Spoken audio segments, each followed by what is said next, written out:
जंगल में बहुत शदीद बर्फबारी पड़ रही थी, जिस कारण किसी भी पक्षी को खाने के लिए भोजन नहीं मिल रहा था। मम्मा चिड़िया भी आज बहुत परेशान थी, क्योंकि आज फिर उसे खाने के लिए एक सूखा दाना तक नहीं मिला था और घर में जो भोजन पड़ा था अब वो भी खत्म हो गया था।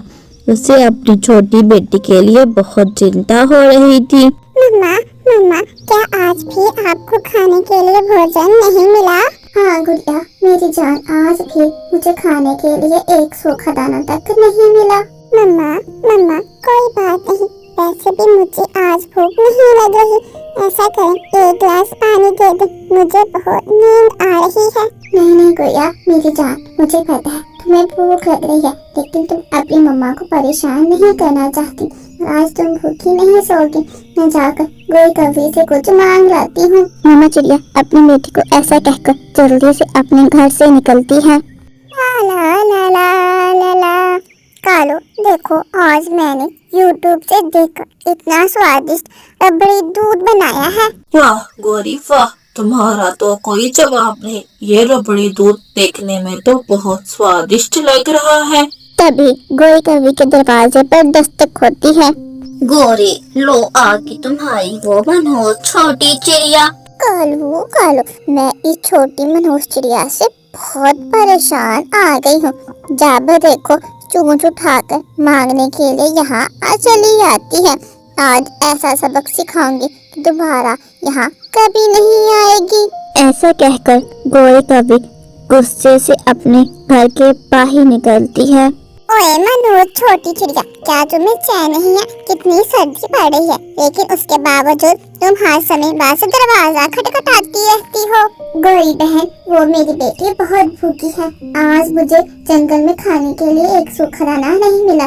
क्या थोड़ा सा दूध मिल जाएगा? बस बस, तुम गरीब पक्षियों को बस एक ही काम आता है, वो है मांगना। इसके अलावा कभी कोई काम किया भी है?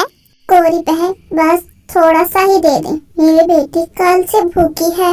नहीं है, मेरे पास पहले ही थोड़ा सा है, अब तुमको कहाँ से दे दूं? मम्मा चिड़िया गोरी कौवी की बातें सुनकर दिल बर्दाश्त होकर वहाँ से चली जाती है और जाकर एक पेड़ की टहनी पर बैठकर रोने लगती है। ए भगवान, क्या गरीब पक्षी होना इतनी बुरी बात है। कोई भी पक्षी मेरी सहायता नहीं करता, बल्कि मुझे इतनी बातें सुना देता है। गुगलू कबूतर जो वहाँ से गुजर रहा था, मम्मा चिड़िया को रोता हुआ देखकर वहाँ चला आता है। चिड़िया क्या हुआ, तुम पेड़ के टहनी पर बैठकर इस तरह क्यों रो रही हो? गुगलू भाई, तुम्हें मैं क्या बताऊं, सर्दी के कारण मुझे खाने के लिए दाना नहीं मिल रहा, जिस कारण मेरी बेटी गुड़िया 2 दिन से भूखी है। चिड़िया तुम चिंता क्यों करती हो, ये लो दूध की बोतल ले जाओ, जाकर गुड़िया को पिला देना। ऐसा कहकर गुगलू कबूतर एक दूध की बोतल मम्मा चिड़िया को दे देता है। गुगलू भाई, आपका धन्यवाद, भगवान आपका भला करे, आप बहुत अच्छे पक्षी हो। मम्मा चिड़िया गुगलू कबूतर से दूध की बोतल लेकर वापस अपने घर की तरफ चल पड़ती है। मम्मा चिड़िया जब वापस अपने घर जा रही थी तो रास्ते में उसे कुछ गाजर मिलती है, वो भी अपने साथ ले लेती है। मम्मा चिड़िया दूध को चूल्हे पर चढ़ा देती है और गाजर छीलकर उन्हें कद्दूकस करना शुरू कर देती है। गुड़िया भी अपनी मम्मा की सहायता करने के लिए रसोई में आ जाती है।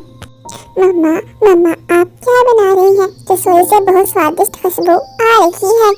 गुड़िया मैं वो गाजर का हलवा बना रही हूँ, इसीलिए तो स्वादिष्ट खुशबू आ रही है। तो मम्मा, गाजर के हलवे में नमक डलता है या शक्कर? गुड़िया की बात सुनकर मम्मा चिड़िया खामोश हो जाती है, क्योंकि उसे खुद नहीं पता था कि वो क्या बना रही है। लेकिन वो गुड़िया को क्या जवाब देती? गुड़िया शक्कर, हलवे में तो शक्कर ही डलती है। गुड़िया मेरी जान, ऐसा करो तुम जाकर घोंसले में बैठो, मैं अभी गाजर का हलवा पका कर लाती हूँ। गुड़िया वापस अपने घोंसले में जाकर बैठ जाती है और मम्मा चिड़िया स्वादिष्ट गाजर का हलवा पकाकर लेकर जाती है। मम्मा ये गाजर का हलवा तो बहुत स्वादिष्ट है, मैंने आज तक इतना स्वादिष्ट चीज कभी नहीं खाई। अच्छा गुड़िया, सच में मैंने तो ये हलवा गलती से बना दिया था, मुझे नहीं पता था कि ये इतना स्वादिष्ट बन जाएगा। फिर वो दोनों माँ बेटी अपने घोंसले में बैठकर बहुत स्वादिष्ट गाजर का हलवा खाने लगती हैं। आप लोगों को ये कहानी कैसी लगी कमेंट कर जरूर बताइएगा। धन्यवाद।